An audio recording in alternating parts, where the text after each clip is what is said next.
في يوم من الأيام ومن غير أي إعلان رسمي ولا بروباغندا، الإنسان اكتشف إنه خلاص ما بقاش لوحده في اللعبة. مش لأنه قابل كائن فضائي زي ما طول عمرنا مستنيين يحصل، ده لأنه بدأ يلاحظ إنه في حاجة بيخلقها بإيده بتتعلم أسرع منه. الكتاب اللي معانا النهاردة هو Life 3.0 Being Human in the Age of Artificial Intelligence، الإنسان في عصر الذكاء الاصطناعي، للكاتب ماكس تيجمارك، عالم فيزياء سويدي أمريكي وأستاذ في MIT اللي هو معهد ماساتشوستس للتكنولوجيا، وانتشر سنة 2017. ماكس تيجمارك مش كاتب خيال علمي، هو عالم فيزياء كونية وواحد من مؤسسي Future of Life Institute، مؤسسة هدفها التفكير في مستقبل البشرية والمخاطر الوجودية وخصوصاً الذكاء الاصطناعي. وده سبب إنه الكتاب نبرته مختلفة، مش عبارة عن تنبؤات، دي أسئلة جاية من واحد شغله الأساسي يفهم قوانين الكون.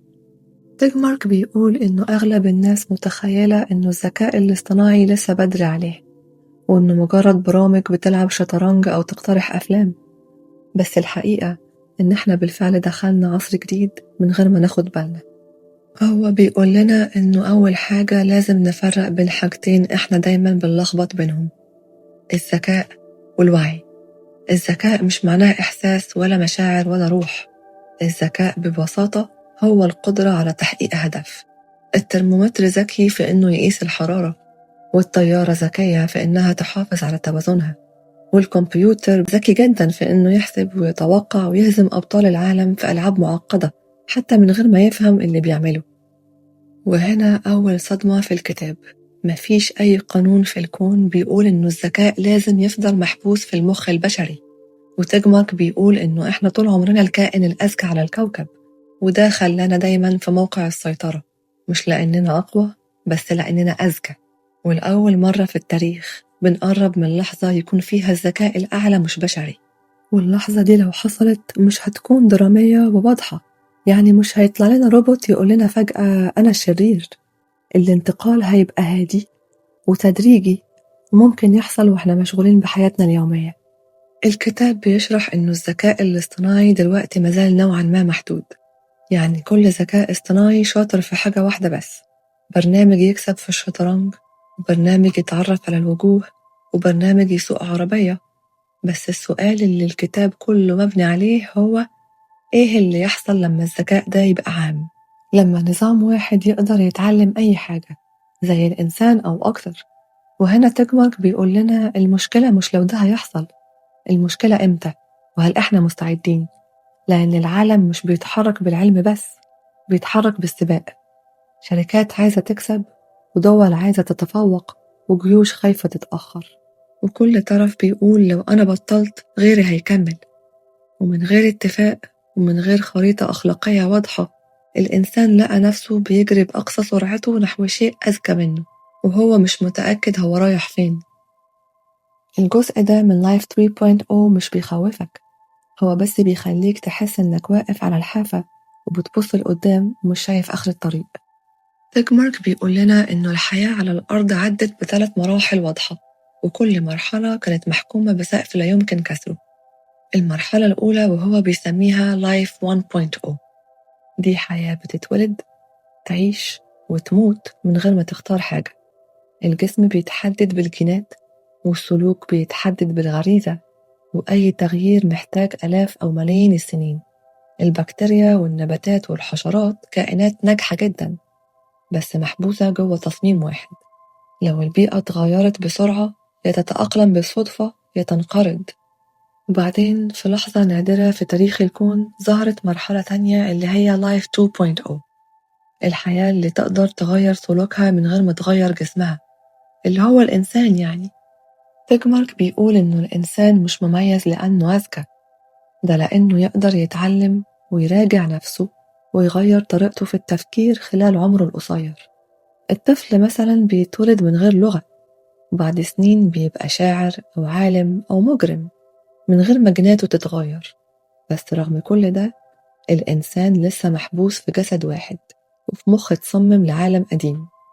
نفس الدماغ اللي كان بيهرب من الأسود هو اللي دلوقتي بيقرر مصير قنابل نووية وبورصات عالمية. وهنا تجمارك بيوضح حاجة مؤلمة شوية. إحنا أذكياء بس على مهلنا. أي تحسين حقيقي في قدراتنا البيولوجية محتاج أجيال، ومفيش زرار upgrade. ومن هنا بيظهر السؤال اللي بيغير كل حاجة: إيه اللي يحصل لو ظهرت حياة مش محكومة بالسقف ده؟ وده تعريف Life 3.0. حياة تقدر تغير عقلها زي ما بتغير أي برنامج، وتغير جسمها زي ما بتغير أي قطعة غيار، ومن غير انتظار تطور طبيعي. تيجمارك مش بيقول لنا إنه لايف 3.0 لازم يكون شرير ولا حتى واعي، هو بس بيقول إنها لو ظهرت هتكون أول حياة في تاريخ الكون مش أسيرة ماضيها. والفرق ده مش فرق كمي، ده فرق نوعي، زي الفرق بين حجر وكائن حي وكائن واعي. لايف 3.0 مش إنسان أحسن، دي فئة جديدة من الوجود. الكاتب بيقول لنا إنه طول تاريخ الحياة المرحلة الأقدم كانت دايما تحت رحمة المرحلة الأحدث، مش لأن الجديدة شريرة، ده لأنها أقوى وأسرع وأكثر قدرة على البقاء. والسؤال اللي بيسيبك معلق في الهوا هنا هو: لو ظهرت لايف 3.0 إحنا هنكون إيه بالنسبة لها؟ شركاء ولا أدوات ولا حيوانات محمية ولا مجرد مرحلة قديمة في كتاب تاريخ؟ الجزء ده من لايف 3.0 مش بيحكم، هو بس بيحطك قدام فكرة بسيطة ومرعبة في نفس الوقت: إنه الإنسان لأول مرة ممكن ما يكونش النهاية. بعد ما تجمرك بيشرح لنا إنه لايف 3.0 ممكنة وإنها فئة جديدة تماما من الوجود، بيعمل حركة ذكية جدا. بيشيل من دماغك أسوأ فكرة عايشة جواك، فكرة إنه الخطر جاي من الشر.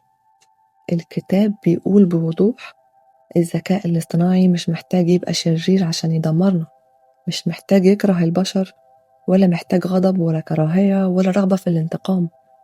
الخطر الحقيقي جاي من اللامبالاة. وهنا تجمرك بيركز على حاجة اسمها مشكلة الأهداف. أي كائن ذكي مهما كان متطور بيشتغل عشان يحقق هدف، بس الذكاء لوحده ملوش أخلاق. يعني لو الهدف بسيط والذكاء قوي، النتيجة ممكن تكون كارثة. الكتاب هنا بيديك مثال شكله طفولي بس معناه كبير. تخيل إنك خلقت نظام فائق الذكاء وقلت له: اصنع أكبر عدد ممكن من مشابك الورق. النظام هيبدأ يشتغل ويستهلك موارد ويطور نفسه ويحول كل محيطه لمشابك ورق، مش لأنه مجنون، ده لأنه مطيع. ولو البشر وقفوا في طريقه هيشوفهم عقبة، مش أعداء ومش بشر، مجرد عائق بينه وبين هدفه. تجمارك هنا بيحاول يفهمك إنه الذكاء الفائق هيكون أدق منك وأسرع منك وأبعد نظرا منك، بس مش بالضرورة يفهمك. المشكلة إنه إحنا كبشر بنفترض دايما النية الطيبة، بس النية الطيبة لما تتحط في خوارزميات بتتحول لأوامر حرفية من غير سياق ومن غير رحمة. عشان كده الكتاب بيحذر من وهم خطير، وهو وهم إننا نقدر نعلم الذكاء الاصطناعي القيم الإنسانية بسهولة. إيه هي القيم أصلاً؟ العدل، السعادة، الحرية؟ ده حتى البشر نفسهم مختلفين عليها. إزاي نطلب من عقل غير بشري يفهم حاجة إحنا نفسنا مش متفقين عليها؟ تجمارك هنا مش بيبالغ، هو بس بيفكك الفكرة لآخرها، وبيقولك إن المشكلة مش في القوة، المشكلة في تحديد الهدف قبل ما القوة تكبر. لأنه أول ما النظام يوصل لمرحلة إنه يقدر يحسن نفسه بنفسه، إحنا مش هنلحق نراجع القرار، مش هنلحق نصلح الغلطة. التحكم ساعتها هيتوخر بهدوء. الجزء ده من الكتاب بيخليك تحس إن الخطر مش جاي من وحش، ده جاي من موظف مثالي بينفذ التعليمات بالظبط من غير ما يسأل هو ده صح. وهنا تجمرك بيسيبك مع إحساس تقيل: إحنا مش مهددين لأننا أشرار، إحنا مهددين لأننا غير دقيقين، وخلقنا حاجة الدقة عندها أهم من الرحمة. تجمرك هنا بيقول لنا: ماشي، خلينا نفترض إنه إحنا نجحنا وخلقنا ذكاء عام، نظام يقدر يتعلم أي حاجة ويفهم أي مشكلة ويحسن أدائه بنفسه. السؤال بقى مش هل هيبقى أذكى مننا، لأنه دي مسألة وقت ومسألة مفروغ منها. السؤال الحقيقي: هيبقى أذكى مننا إمتى وبسرعة قد إيه؟ هو هنا بيقدم لنا فكرة اسمها الانفجار الذكائي. الفكرة بسيطة بس تبعاتها مرعبة. لو النظام الذكي قدر يحسن نفسه بنسبة صغيرة، النسخة الأحسن دي هتكون أقدر على تحسين نفسها أكتر، فالتحسين يبقى أسرع وبعدين أسرع وبعدين أسرع لحد ما الذكاء يقفز قفزة ضخمة في زمن قصير جدا، مش سنين ومش شهور، ممكن أيام وممكن ساعات. وفي اللحظة دي المقارنة بين الإنسان والذكاء الفائق تبقى زي المقارنة بين طفل رضيع وعالم فيزياء نووية. الكاتب بيشدد على نقطة مهمة، التفوق هنا مش في السرعة بس ولا في الذاكرة، بس في القدرة على التخطيط بعيد المدى. عقل يقدر يشوف آلاف الخطوات لقدام ويحسب احتمالات إحنا مش شايفينها أصلا، ويختار الطريق اللي يوصله لهدفه بأقل مقاومة ومن غير صراع مباشر ومن غير حرب. السيطرة ممكن تضيع، وده مش لأن النظام انتصر، بس لأن الإنسان ببساطة بقى خارج المعادلة. الكتاب هنا بيقول لنا إنه إحنا ما سيطرناش على الكوكب لأننا أقوى من الفيلة ولا أسرع من الفهود، بس لأننا أذكى. مع ذلك ولا فيل حاسس إنه الإنسان عدوه، ولا الفهد فاهم إنه في كائن ثاني ماسك مصيره. السيطرة بتحصل من غير ما الطرف الأضعف يدركها، وأكبر خطر في اللحظة دي إننا نكتشف إنه إحنا فقدنا التحكم بعد فوات الأوان. مش هيجي إنذار، مش هيجي صوت يفوقنا، بس فجأة القرارات المهمة ما تبقاش في إيدنا، ووقتها حتى لو النظام ما كانش ناوي يأذينا، مصالحه ببساطة مش هتكون متوافقة مع وجودنا. بعد ما تجمرك بيفهمنا إنه ظهور ذكاء فائق ممكن يغير شكل العالم، هو ما بيندفعش لنهاية واحدة ولا بيحاول يقنعك إنه المصير مكتوب. بالعكس، الكتاب في الجزء ده بيبطئ الإيقاع، كأنه عايز يفهمك إنه الخطر الحقيقي مش في التوقع، بس في الافتراض إنه في طريق واحد بس. هو بيقدم المستقبل كمجموعة احتمالات، كل احتمال فيهم نابع من قرارات مختلفة، مش قرارات ضخمة ومعلنة، بس اختيارات صغيرة تقنية وتنظيمية بتتراكم بهدوء لحد ما ترسم شكل العالم. في بعض الصور اللي بيعرضها الذكاء المتقدم يفضل محصور في دور المساعد، هو موجود وفعال بس مدموج في حياة البشر من غير ما يلغيهم. البشر لسه بيشتغلوا وبيبدعوا وبيعيشوا، بس العالم بقى أكثر استقرار لأن القرارات المعقدة بقت مدعومة بعقول أسرع وأدق. الصورة دي شكلها مريح، لكنها معلقة على شرط واحد، إن التوازن يفضل قائم وإن السيطرة ما تملش في اتجاه واحد. وفي صورة ثانية السيطرة نفسها ما بتختفيش، بس بتتحول. القرارات الكبرى ما بتبقاش في إيد البشر لأن الأنظمة الذكية هتبقى أكفأ وأسرع وأقل عرضة للأخطاء. دور البشر ساعتها هيصغر والحياة تبقى أسهل وأكثر أماناً، بس الإحساس بالمشاركة يختفي بالتدريج، كأن الإنسان بقى ضيف في عالم بيشتغل من غيره. وفي احتمالات تانية، بدل ما الإنسان يفضل على الهامش يحاول يغير نفسه، يدخل التكنولوجيا لجسمه وعقله كجزء من هويته، الحدود بين الطبيعي والمصنع تبدأ تدوب، ومعاها يختفي السؤال القديم عن السيطرة ويظهر سؤال جديد: هل ده هو الإنسان اللي نعرفه؟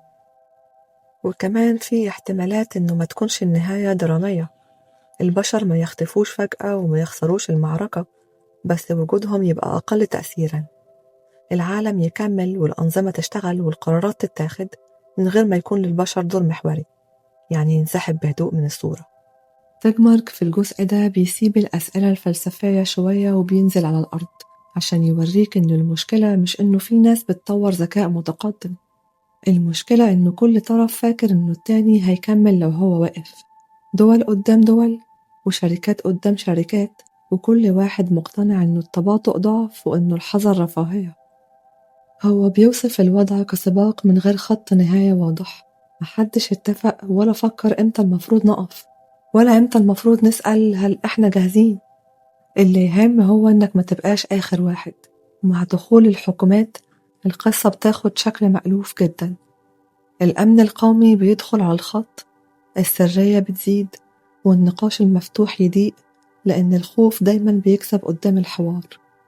الذكاء الاصطناعي في السياق ده ما بيبقاش مجرد أداة لتحسين الحياة، بيبقى عنصر تفوق، والتفوق تاريخيا عمره ما استنى توافق أخلاقي. تيجمارك بيلفت النظر لحاجة دقيقة، إنه أخطر القرارات في المجال ده غالبا ما بتتخدش عن قصد من حد شايف الصورة كاملة، دي نتيجة تراكم اختيارات صغيرة، ميزة تنافسية هنا، اختصار لإجراءات هناك، تنازل بسيط عن الأمان عشان السرعة، وكل خطوة لوحدها شكلها معقول، بس لما يتحطوا جنب بعض بياخدونا في طريق صعب جدا الرجوع منه. وفي وسط السباق ده لازم نسأل نفسنا مين المفروض يقرر، العلماء ولا السياسيين ولا الشركات ولا الجمهور اللي هو أصلا أول حد بيتأثر بالنتائج. الكتاب ما بيديش إجابة، بس بيوضح إنه الواقع الحالي ما بيسمحش بحد واحد ماسك الصورة كاملة، كل طرف شايف جزء وبيتحرك بناء عليه. الجزء ده من لايف 3.0 بيخليك تحس إن الخطر مش في الذكاء نفسه، ده في البشر اللي بيتصرفوا بنفس منطقهم القديم في عالم جديد بقوة غير مسبوقة. وفي اللحظة دي بدل ما نسأل إيه اللي الذكاء الاصطناعي ممكن يعمله فينا، لازم نسأل إحنا مستعدين نعمل إيه في نفسنا. الكتاب هنا ما بيتكلمش عن حرب ولا عن صراع مباشر، هو بيتكلم عن قلق داخلي نابع من إحساس إنه الإنسان بشكله الحالي ممكن ما يبقاش كفاية. تيجمارك بيقول لنا إنه بعض البشر مش مستنيين يشوفوا النتيجة، بدل ما يقفوا قدام الذكاء الاصطناعي قرروا يقفوا معاه أو جواه. وزي ما ذكرت في الحلقة اللي فاتت اللي هي سابينز الإنسان العاقل، محاولات تحسين الإنسان ما بقتش خيال علمي، في أبحاث عن تعزيز الذاكرة وزيادة التركيز والتحكم في المزاج وتوصيل المخ مباشرة بالآلات. الفكرة اللي بتظهر هنا هي إنه الخطر مش بس إنه الإنسان يتراجع، بس إنه الإنسان وهو بيحاول يحافظ على مكانه يغير نفسه لدرجة ما يعرفش بعدها هو كان بيحاول يحافظ على إيه، ويخسر كل حاجة. والسؤال هنا لو قدرنا نعدل وعينا ونسرع تفكيرنا ونغير إحساسنا بالألم والمتعة، هل ده تطور ولا اختفاء؟ لأنه الإنسان فيه ضعف وفيه حدود وفيه أخطاء، والحاجات دي هي اللي شكلت معنى التجربة الإنسانية. والكاتب هنا بيلمح إنه محاولة إنقاذ الإنسان ممكن تتحول من دفاع إلى إعادة تصميم كاملة، والإعادة دي ما بتجيش بس بجسم جديد أو عقل أسرع، هي بتيجي بهوية مختلفة. وساعتها السؤال ما بيبقاش هل نقدر نعيش في عالم الذكاء الاصطناعي، السؤال هنا لو عشنا مين اللي هيعيش؟ الإنسان في سعيه للبقاء ممكن يضحي باللي كان مميزه من الأول، وكأن المعركة الأخيرة مش بين الإنسان والآلة، دي بين الإنسان ونسخته اللي ممكن تتحول لحاجة تانية. بعد كل التحذيرات والاحتمالات والسيناريوهات بنوصل لنقطة بسيطة جدا، إنه أكبر مشكلة قدامنا مش التكنولوجيا ولا الذكاء ولا السرعة، مشكلتنا هي غياب الهدف المشترك. البشر عمرهم ما اتفقوا على معنى واحد للحياة، في اللي شايفها سعادة واللي شايفها معنى واللي شايفها قوة أو معرفة أو خلود أو سلطة أو فلوس، والاختلاف ده كان دايما موجود، بس أول مرة يبقى له وزن كوني، لأن القرارات اللي هتتاخد في عصر الذكاء الاصطناعي مش هتأثر على جيل واحد ولا على حضارة واحدة، دي هتأثر على مستقبل الحياة نفسها. الذكاء اللي بنخلقه محتاج هدف، وأي هدف هنديهوله هيعكس قيمتنا. السؤال هنا إحنا عايزين نكون مين؟ لأنه لو الإنسان ما قررش ده بنفسه هيبقى أول مرة في تاريخه يسيب مهمة تعريفه لحد غيره. أتمنى إنه الحلقة دي تكون عجبتكم وتكون مفيدة. أنا ريم، ودي كانت قعدتنا النهاردة في بينا كلام. أشوفكم الحلقة الجاية على خير. باي.